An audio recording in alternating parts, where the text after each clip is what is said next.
Good morning, everyone. Okay. Thank the grace of heaven and the virtue of masters and predecessors, transmitters, that I have this opportunity to continue on the presentation on the answers to the truth. Okay, so today we are on question 55. Yeah, we don't have the slides for this, so you just got to bear with me. Okay, so the question that's posed is, why is it that as the state of practice advances, the practitioner of Tao faces tests of devil in tenfolds? It just, what it's saying is just that as the more you practice, okay, or as more you cultivate, why does it seem like that you seem to encounter more obstacles or hardships in your cultivation? Okay. Tests. Yeah. Right. So yeah, or tests. Right. Even tests. So what does everybody think about that? Before I get into it. Okay. Test with sincerity. Yeah. Yeah. Because in previous questions, it talks about the fact that, you know, as an example, one of the previous topics we talked about is that why is it so common that whenever a person receives Tao, that he dedicates himself at the beginning but eventually becomes lax? Or why is it that we ourselves become, like complacent? Okay. Well, according to the answer to truth, okay, and I'll read this, okay, it seems pretty straightforward, but there's a little bit more to it, okay. So here, let me first start reading it. Since mankind came to earth in yin phase, okay, before I continue on, does anybody understand what the yin phase is? Okay, the Buddhist, I guess you could say, structure of the world is based on what we call the 12 periods, okay? So it's each period is 10,800 years, so it comes out to 129,600 years total, okay? And it's a cycle, meaning the fact that every 129,600 years, we go through a particular cycle of life. And by that, it means that life will flourish, and then life will then decline, okay? And then it will flourish again, and it will decline, okay? So, and it occurs in intervals of 129,600 years, okay? Now, just to, one may think, well, who came up with that and all that? Well, it was a Neo-Confucian scholar who came up with this cycle, okay? And of course, this was, I think, developed, I don't know, maybe in the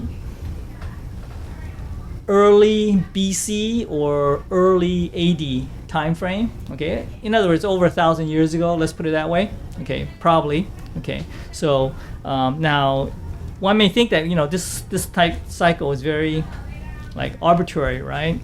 Well, not unfortunately, but fortunately, actually, it's very close to the scientific basis of how our world works, or how life is. No, excuse me. Let me put it this way: how life is influenced by the environment of the Earth. Okay, it's very close. Okay, because one of the big things that you hear about on the news today is what? Climate change, right? Everybody hears about that, right? Because you see all the weird weather that's coming around.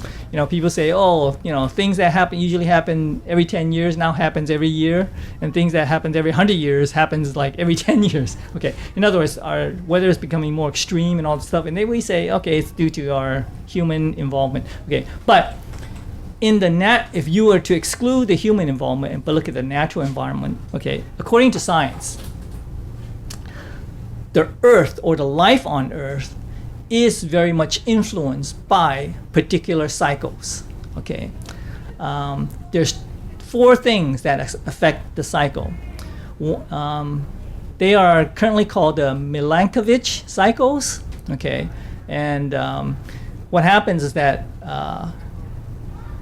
to start, okay, we know that the Earth revolves around the sun, right? Okay, and the orbit or the path of this revolution around the sun is currently very circular, meaning like a circle. Okay, so the sun setting in the center. But it actually oscillates between an elongated egg-shaped orbit versus a circular orbit. Okay, as you come into a egg-shaped orbit, that means that the sun, one part of the time is the Earth is at one time closer to the sun, and at other times it is farther from the sun. Okay, but if you have a circular orbit, it's about the same, right, each time. So the further you get away from the sun, the cooler you get it, because you get less sunlight, okay, or the less intensity of sunlight from the sun. And as you get closer to the sun, you get more intensity of sunlight, and that the sunlight then affects the heating of the Earth and therefore changes its weather. Okay, so that's one of the Milankovitch cycles. A second one is, as you know, our Earth is tilted, right? You know, that's why we have seasons, right? So again, this tilt right now is at 23 degrees or something like that right now. Okay, well, another one of the Milankovitch cycles is that the tilt of the Earth changes also over time. It goes from 22.4 to 24.1 degrees. Okay, so again, the tilt. So therefore now, since the tilt of the Earth affects our seasons, the different types of seasons we have. Okay, so therefore, as it changes again, it will also affect the weather.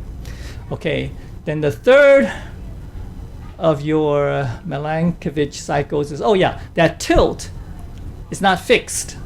It sort of like wobbles. It's like a top. You know, when you spin it, the top eventually will begin to go wobbling. So therefore, it begins to wobble. And that is called the precession of the orbit. So that's why, like right now, we're looking at, we say, when we look at the sky, we see the North Star and it doesn't move, right? Okay, well, in about 27,000 years later, 10 or 27, I don't remember now, it'll be another star. It won't be the North Star. So that indicates that the orbit, the pointing of the pole tilt or changes or wobble. They call it wobbling. Okay, so the wobbling also has some effect on your weather, only because as you go around the sun, the wobbling, the direction that you're wobbling can change. Okay, so it's different. So therefore, it affects also your weather. Okay, that's the third of that.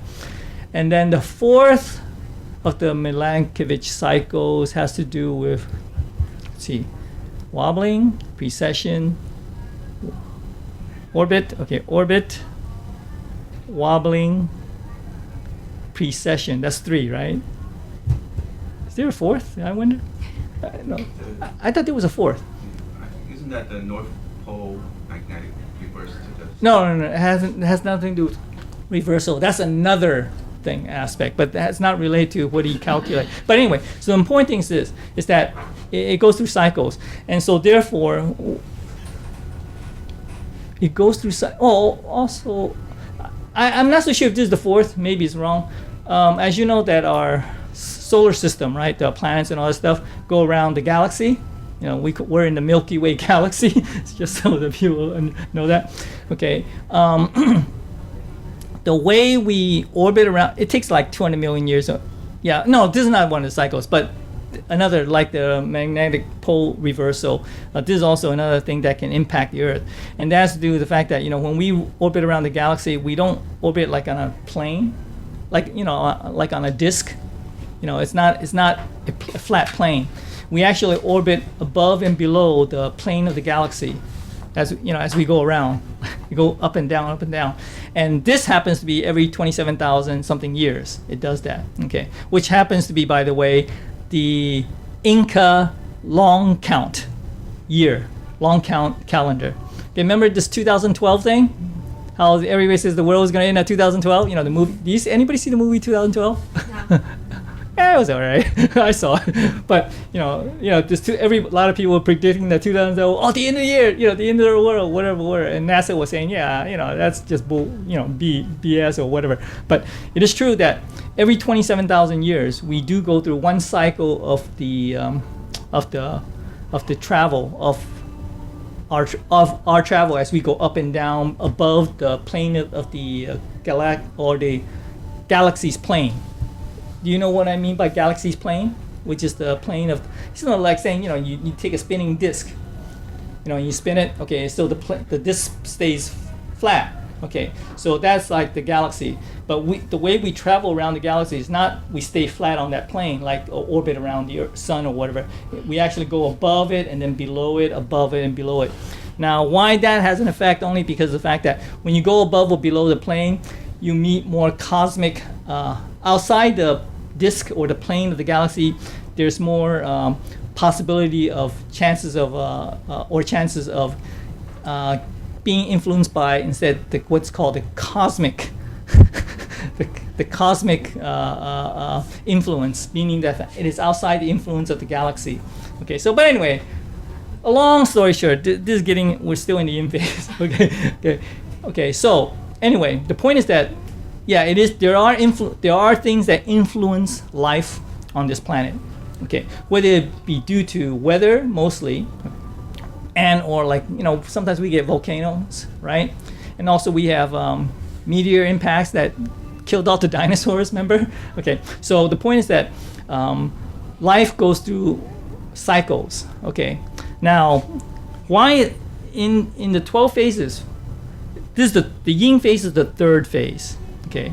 And the phase starts out with saying the creation of heaven or the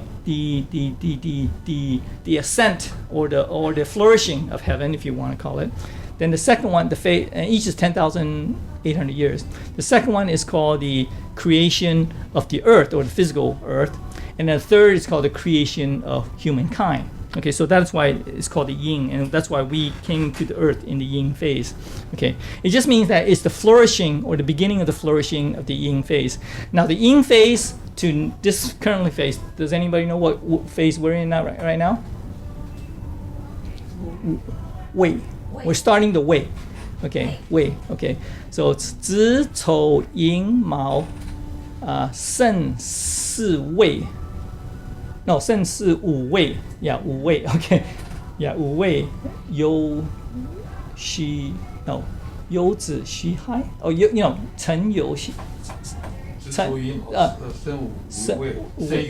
first, yeah. 申酉戌亥, right? Okay. So basically, we're in the 7th, right? Yeah, we're in the 7th. Oh, wait, starting the 8th. We're beginning the end of the whatever. Okay. Right. Okay. So we're starting to sort of like around the 8th. I mean, depending on where you start counting, of course. Okay, so we're in the 8th. So between the 3rd and the 8th, so 3, 4, 5, 6, 7, 8, right? Okay. So that's why when you ever hear Buddhists when they come, they talk about the fact that being on this world for 60,000 years. They always say 60,000 is rough. 6 times 6 periods. It's 6 periods. 6 times 10,800. Okay. So that's why they always mention 6,800. The 6 periods. They don't mention prior to that. Okay. So the point is that we are in that phase right now. Okay. So our phase for the next roughly 10,800 years, okay, will be, still, life will still be here. And then after this 10,800 years, there'll be what's called 收人, meaning the decline of humanity. 收地, the turbulent or the taking away of the earth, and then 收天, and then 混沌.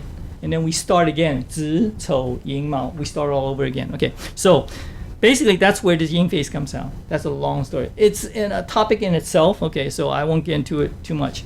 Okay. So anyway, so we all lived through many lives. Okay. Since that time. Through these lives, we have accumulated tremendous debts and sins and caused many catastrophes. We committed sins and owed debts to others in one life, came back in another life to try to repay, but instead accumulated even more. Thus, we are trapped in the cycle of birth, death, and rebirth. For those who have received Tian Dao and sincerely practice Dao, all those whom the practitioners transgress against are now worried that debts cannot be collected if the practitioners return to God's kingdom forever. Okay, so So that has to do with the fact that what do we say when we see heaven's Tao? He says, okay, from this point on, you have the ability to what? Transcend the cycle of life and death, correct? Right? So in other words, you don't have to come back again. And now to come back, of course, is really a caveat, meaning the fact that there is a condition, and that condition is to say that what? You must cultivate, okay? Because if you do not cultivate, all holy teacher can guarantee you to say is the fact that, yeah, at least for the next period, or this whole period, this 10,800 years, you do not have to reincarnate or come back, okay? And also, how long you can not come back will depend upon your own cultivation and your own merits, okay? So, in other words, if one does only just receives the 10 Tao, okay, or the Tao, and then but doesn't do anything about it in terms of cultivation or changing their own lifestyle in terms of not trying to accumulate more debts, okay, or trying to repay, then in that case, yeah, over a short period of time, from the cosmic standpoint, 10,000 years is like a blink of an eye, okay, for a short time period, you will still have to come back into this world based on your own deeds. I mean, your own, if you have any deeds or merits, and your own demerits, and you will come back either as a person or in other words, you'll come back through the 6 paths of reincarnation.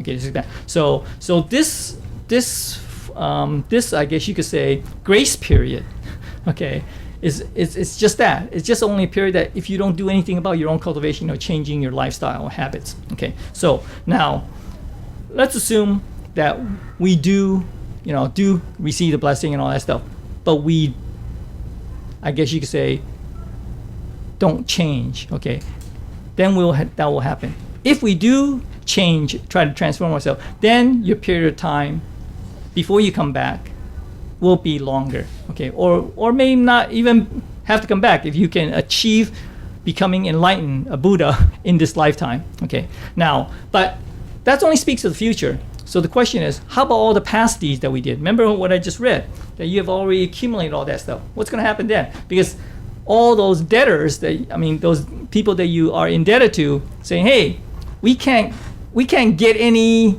payback, at least a minimum for 10,800 years, right? Because remember, you're guaranteed to go there. So what happens then? So basically, the way it works is that they can get it in advance, the payback in advance. Because after all, our own karma in the past, some are very immediate, that happens very quickly, and some could happen in your next lifetime or in the next 10 lifetimes later. Okay, so in normal conditions, meaning, every 100 years at least a person will die, and then whether you come back a couple hundred years later, etc. Okay, so the point is that those karmic debts will eventually get paid, but you're not going to be around.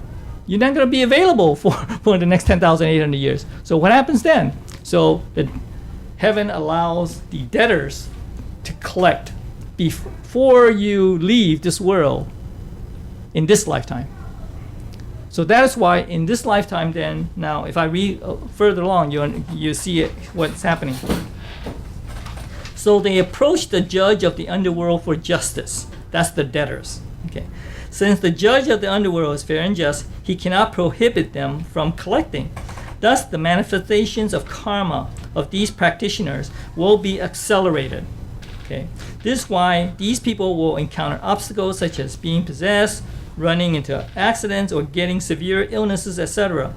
Through these sufferings, knowingly or not, their debts to the others are paid off. Okay. So that just means that you get these collectors coming to you early. Okay. Now, so in that sense, as you're cultivating, you're beginning to find what? Difficulties now, right? You're encountering a lot of difficulties. Okay. So that is here. That here is where one of the things that the Buddhist tells us is very important. It's because what do they always tell us? To maintain positive attitude, right? To be positive. There's a reason for that. The reason for that is because knowing, not like this, what this says here, unknowingly, you are really paying off your debts But you're just, from your standpoint, you're saying, hey, I'm just encountering difficulties. I don't consider it like as a debt, that because I don't know that I had a debt that I had to pay back, right? So that is why it's important that we do maintain a positive attitude, okay? And also remember, Buddha always tells us to be what? To 感恩, to what? Be appreciative, be grateful, right? Because in a sense, you should appreciate the fact that, hey, your debts are being paid off, right? But even though you may not necessarily see it that way because you're the one who's suffering right now, right? Okay, but the point is that it's because that you're going through this. That is why your debt is being paid off. So that's why it's important for us to try to maintain that positive attitude, because you can sometimes get so discouraged that, hey, you may feel that, hey, maybe I should be cultivating because maybe, if I didn't receive the Tao, this wouldn't happen. That's probably true. That is true, because that won't happen now. That's all. It just means that it won't happen now. It could happen, but it will happen in your next life, etc., if you had not received the Tao, etc. So that's why here, when you do encounter difficulties, yeah, I have to admit, it is very difficult to try to maintain a positive attitude or try to maintain a appreciative state. To say, oh, okay, yeah, I'm thankful I got this illness, because I'm paying off my debts. It's hard to change that state of mind, to think of it in that way, because you don't say I'm thankful for this hardship. No, usually the first reaction you say, why am I getting this hardship, right? Okay, it's hard to try to change that, to say, hey, I'm thankful for it. No, it's not to say that you're thankful for it, but you're thankful for the fact that, yes, you have the opportunity to pay off your debt, okay? And so that if you ever do have to come back again, you don't have that debt anyway, no more, regardless, okay? So, but still, the idea is that, yeah, you now have paid off that debt, and so therefore, in that sense, your burden's lighter, okay? So if I continue to read on. Those who do not have strong faith and clear vision think that by receiving Tian Dao and practicing Dao, they can live a better material life. Now that they encounter so many obstacles and are laughed at by their relatives and friends who do not understand Dao, their wills to continue become impaired. That's when you can become discouraged. Okay. They fail to realize that a piece of jade must be grounded in order to realize its use, and a nugget of gold must be smelt in order to realize its value. Without high mountains, valleys cannot be contrasted. Iron must be smelted and forged many times to become steel. We hope that all those who face obstacles can bear and live through them. Confucius said, if one cannot bear with small sufferings and sacrifice, he cannot achieve his ultimate goal. Okay, so the back part is just example saying, just like a diamond in a rough or a jade, to really appreciate its value, what do you got to do? You got to refine it, right? Polish it, cut it, etc. Okay, so therefore it's just an example to say that, hey, you have to go through hardship in order to achieve value, so to speak. Okay, so you go through hardship in the sense of paying off your debt or your past karma, and the value that you achieve is that you no longer have that karma. Okay, so this is what this question is about. So yeah, when we as cultivators will encounter more difficulties than if you had not, will most likely cultivate more difficult or encounter more difficulties, okay, than a person if you had not received the Tian Dao and all that. Because remember, if you had not received the Tian Dao, you stay in the cycle of reincarnation. So your debtors then say, okay, yeah, I still got a chance to collect later. So therefore, that debt does not occur now, or that hardship does not occur now in this life. So yeah, so that's why, it mentions here that you have relatives or friends who laugh at you, say, because you received this Tian Dao, see, look what happened to you. Now look what happened to you. You're worse off than even us, who have not received Tian Dao, who not received Tian Dao. But of course, that's only looking at it from a very short, in a very narrow way, okay? Because you're thinking what you're going through is going through something that's very long term, meaning paying off your past karma and also the future. Whereas from their standpoint, it's just at that slice of time saying, okay, yeah, you're not healthy, but I am. Well, guess what? If you're healthy now and you haven't received 10,000, when you go through many different lifetimes, you're gonna have your karmas that you have to eventually pay back. And why is it then that we always talk about the fact that not to try to come back? Why? Why is it that you should not have to try to come?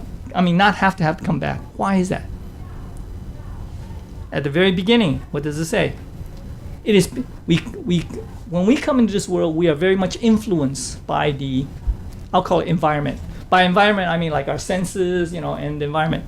And so therefore, it is easy for us to commit bad karma, negative karma. Let's just put it that way. Okay, it is easy for the negative karma, unless you're really strong-willed. Okay, it's easy for you. But of course, at the same time, when you do that, you're also trying to create good karma, etc. That's true. But the point is that each time you come into this world, you run the risk of that influence.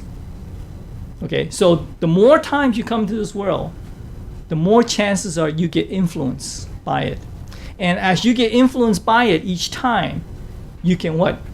Get lost in it, meaning the fact that you can't get yourself out of it. And that's how we accumulate these karmas. Okay, so that's why it's rather that instead, not being in this world, you don't have that influence to get into this bad karma. So that's why it's always, quote unquote, I guess you could say, better if you don't have to reincarnate again and again. Okay, so that is what that question is about, number 55. Is there any comments or questions that anybody would like to bring about? Yes. Well, you always talk about issues of cultivating and working with people in the outside world. So that means really what we learn here, we take outside and we talk to people about certain things. Yes. Okay. Actually, that's half the equation, half of the equation. Because when we talk about cultivation, we're talking about two aspects. It is true. It is true that we have the outer cultivation, working with other people, I don't know, it doesn't have to be other people, it could be anything, any situation. The other half is the inner half. That's why we call it inner cultivation. The two must go together. Okay. So yes, if you just emphasize the outer cultivation, fine. All you'll do is attain the karma or the merits of the outer cultivation. But if you don't have the inner cultivation as well, if you don't have that to balance that, then you can go astray, because all you do is emphasizing the outside, the forms. Okay. Inner cultivation requires that you cultivate your own self to try to, as Lecturer Liu in his Buddha Nature class talks a lot about, letting go, etc., and being distracted. Only then can that sort of like truly guide you or help you along when you do your outer cultivation. Okay, because outer cultivation is very much relying on forms, because you are relying on your senses to deal with the outside world. Okay, whereas inner cultivation is the opposite. You're dealing with things that you cannot see, your emotions, your whatever. Okay, those are things that I guess you could say you can see emotions when somebody expresses it, but unless it's expressed, you don't know their emotions. Okay, the point is that your own heart and mind. So if your own heart and mind is jumping around like a monkey, okay, then that will reflect how you do your auto cultivation. And that's why it's easy to be astray or to get the wrong views of things when you're doing your auto cultivation.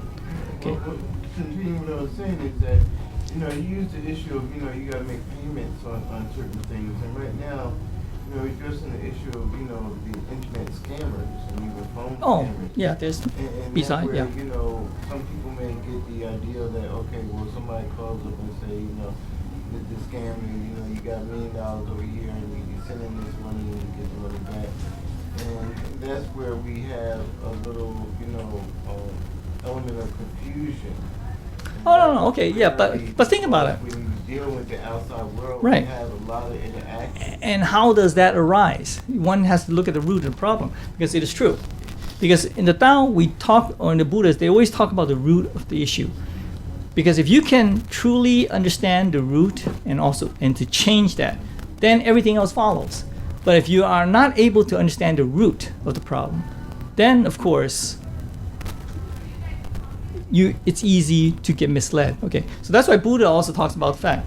He talks about the 3 poisons, etc. So because he's trying to get to the root problem. The root of the problem is the fact that we call it 3 poisons. One of them is we call it ignorance. Okay, so we're ignorant. Okay, we're ignorant of what? We are ignorant of the fact that we have a Buddha nature. Okay, and the fact that this Buddha nature resides within us, and the fact that we don't allow that Buddha nature to manifest. Okay, and because we're ignorant of that, then we say, okay, well, I don't believe in a Buddha nature because you're ignorant of it. Okay, so all you can do is then rely on your own conscience or your own logic, your own reasoning, and that itself is influenced by what you learn and what you experience in life. Okay, and also you rely on your senses. Okay, or the what Buddha calls the 5 aggregates. Okay, whatever. 5 aggregates. 6 roots. 6 roots. Okay, the roots. Okay, the roots. Okay, the roots. Okay. So the idea is that because if you rely on that, that itself is not your Buddha nature, or it's not a manifestation of Buddha nature. So therefore, it relies on what you experience and what you are influenced by the outside world, and that is all forms. And so therefore, then you begin to rely on the fact that your basis for making decisions or basis for making reasoning aspect is relying on those things. And those things are, according to what Buddha says, it's all what? A phenomena. It's all false. It's all illusion. So therefore, you begin to your foundation becomes what? That illusion. And so when you have that foundation as an illusion, then obviously things that you do, etc., will be based on that illusion. Okay, so that's why he says it's false. Okay, he calls it false. So the Buddha says instead, you have to realize the fact that you have a Buddha nature, and you must allow this Buddha nature to manifest. And how you do that? Lecture Liu talks about the fact that you gotta let go, you gotta do many things, you gotta try. That one of the things that the Buddhists always say is about you need to what? Still your heart and mind. Have a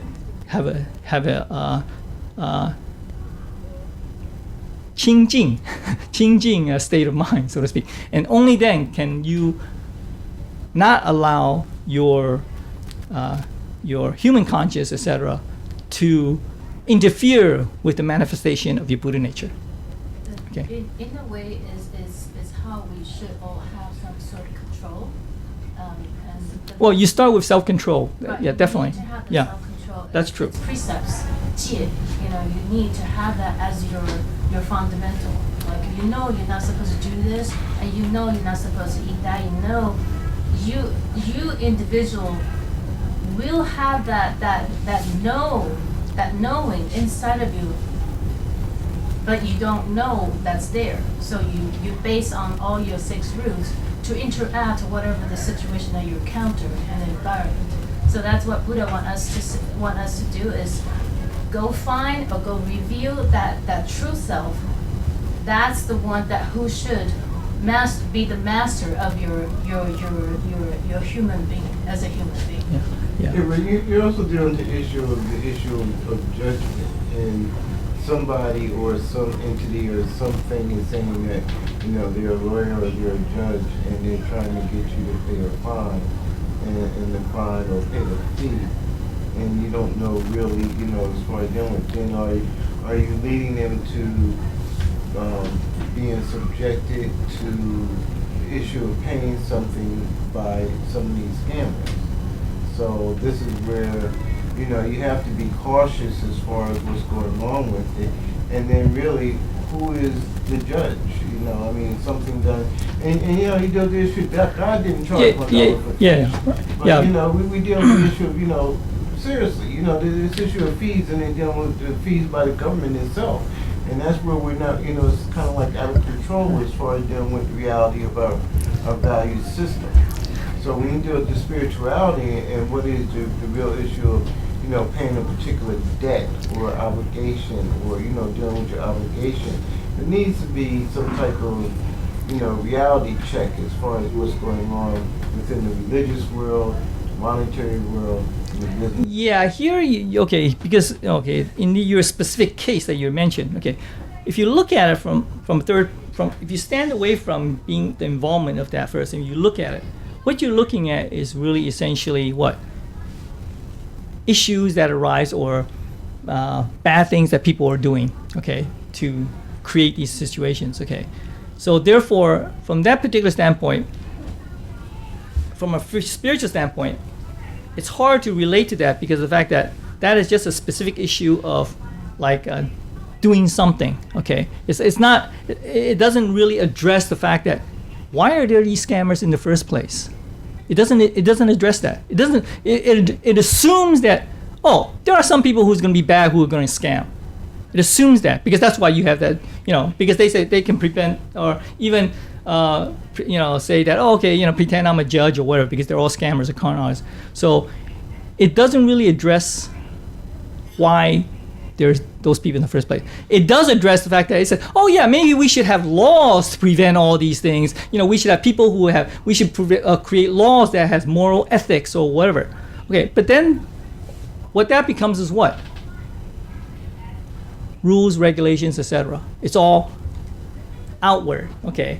And these outward things are because of the fact that, yeah, people are ignorant of the fact that, no, but they're ignorant of the fact that of their nature, not because of the fact that, okay, we need to make laws for this, make laws for that. Because laws are what?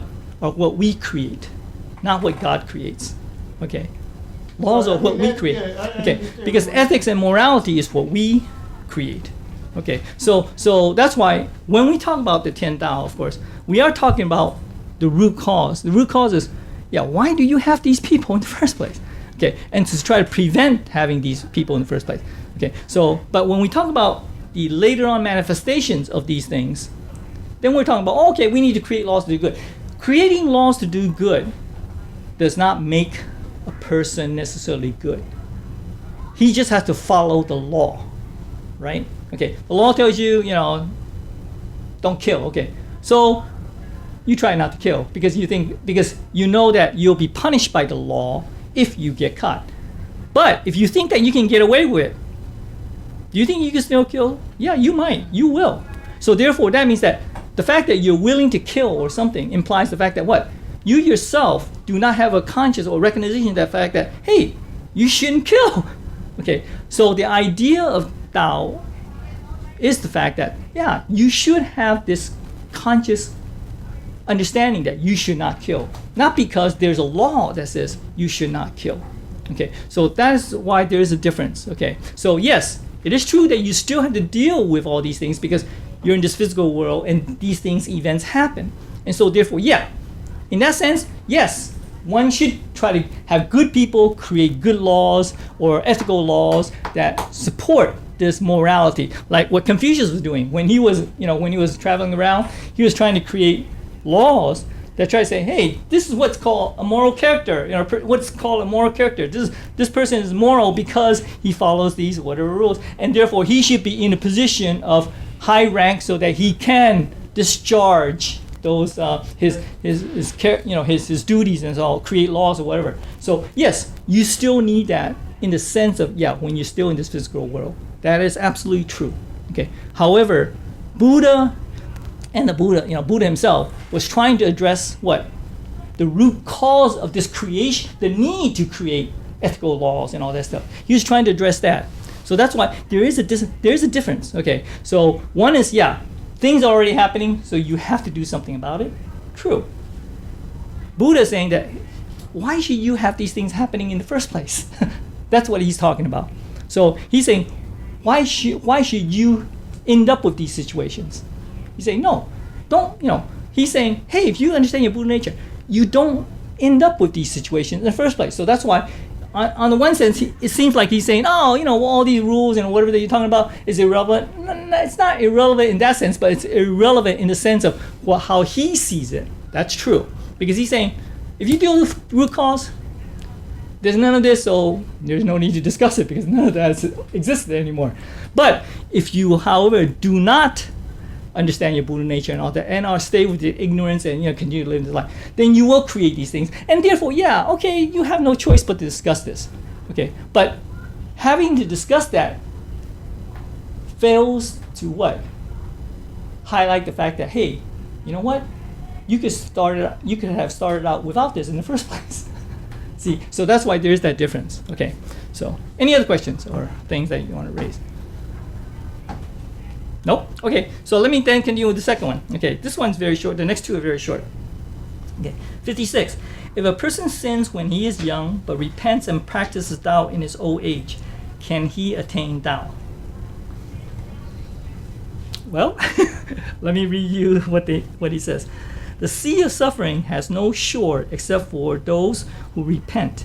If a person sins when he is young but repents in his old age, he can attain Tao as long as he vows to practice Tao, discards all wrongs and do rights, changes all sinful thoughts to kind thoughts, become a vegetarian here, become a vegetarian, and receive 10 Tao from the enlightened master with 10 Ming, with heaven's mandate. Actually, this applies to all regardless of age. This is why there's a saying, the moment one discovers his true self, so he puts down the butcher knife and sins no more. He immediately echoes the heart of a Buddha. This is verified by the case of, example here, Han Wen Gong, who persecuted Buddhism most of his life but repented and believed in Tao in his old age. Okay, that's just a historical figure who lived in the Tang Dynasty. He was an official, and at that time, the Buddhism was very flourishing. And one of the things about Buddhism, when you're flourishing, is the fact that you own a lot of property. That because this property, the monasteries are granted to you, the land and all that is granted to you by the king, and so therefore, and also because you are a monastery, you get to what? Collect what? Collect what?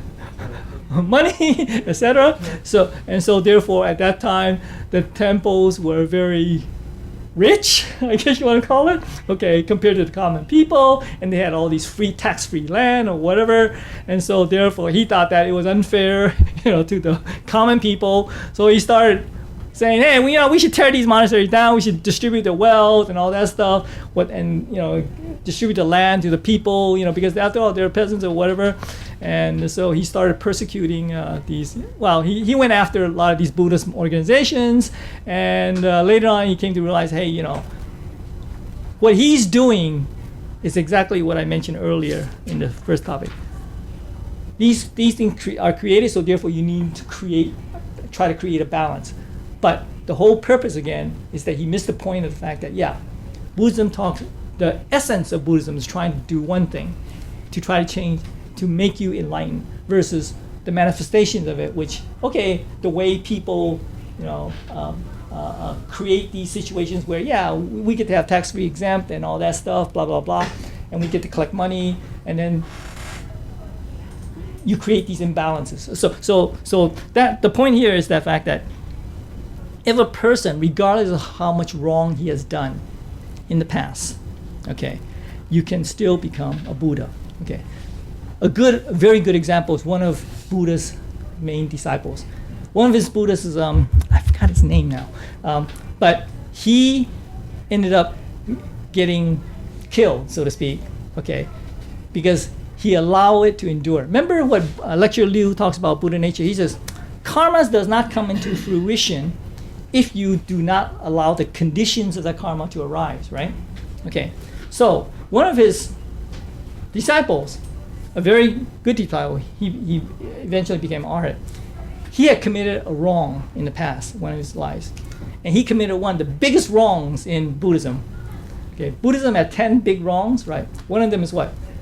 You cannot kill your parents. Killing your parents is a really big no-no. And he did. Yet, in this life, he still became a disciple of the Buddha. So what does that tell you? It tells you the fact that, number one, regardless of your past, because your past is not just negative karma. There's also positive too. It's a mix. It's a mix of positive and negative. Because, like I said, we come back into this world, previously talked about the fact that we come back trying to repay all these debts, but we create new ones, right? So the point is that it's a mix of both. So depending upon your karmic condition, I guess there was enough good karma to allow him to become a disciple of the Buddha. So this time he was no longer ignorant, I guess. And so therefore, but yet, because past karma caught up with him, he could have not allowed the condition to mature and not allow that disaster to to end up killing him.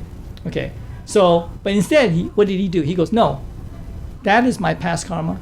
I need to resolve that. So he did allow the condition to occur, and he ended up getting killed. Okay. Now death is a very bad thing in Buddhism because of the fact that if you die now, what you can't continue to cultivate. Because remember what the Buddha did when he was laying on the side of the road, starving to death, when he received the rice milk, the lady, he came to realize that, hey, I could have died right now, and that'll be it. But guess what? I'm not in line, right?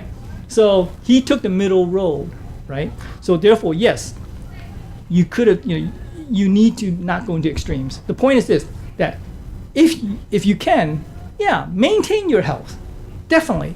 Don't try to say, I can eat whatever I want. I can do whatever I want.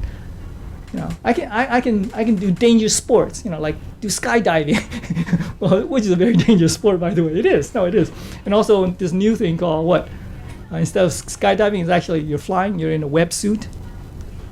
You know what I mean by websuit is the fact that you have skin, and therefore you actually literally fly. Travel a long distance horizontally, and they do like very daring things and like But anyway, it's even more dangerous than skydiving. Okay, let's put it that way. Okay. If you really understood about what cultivation is, you need to what? Really change. To say that, hey, I need to maintain my life, not because, just for the sake of it, I'll do anything just to maintain my life. No, but rather the fact that I need to maintain it in a middle way, right? Middle way. And at the same time, the reason why I need to do that is because what? I don't know when I'll achieve enlightenment. So I need this life to help me achieve enlightenment. Because if you passed away before you reach the enlightenment, guess what? You just have to come back down again and try to occur. So that's why life is very important from a Buddhist standpoint. Okay, so, but does it answer the question? Yes, if you're young, whatever, and yet you may have committed a lot of bad karma, it doesn't mean that you can't become a Buddha in this lifetime. It just means the fact that you have a lot of bad karma you need to resolve. That's all. But it doesn't prevent you from necessarily achieving enlightenment. Okay, so you can still be enlightened. And then, yeah, you work out those karmas. Okay, so any questions on this one? No, okay, so last one, which is very short. Okay, and this one is very quickly too. 57, can a lifelong vegetarian who has done many good deeds but violates his vows and turns back from vegetarianism in his old age still attain Tao? That means the fact that, okay, what he's saying is this.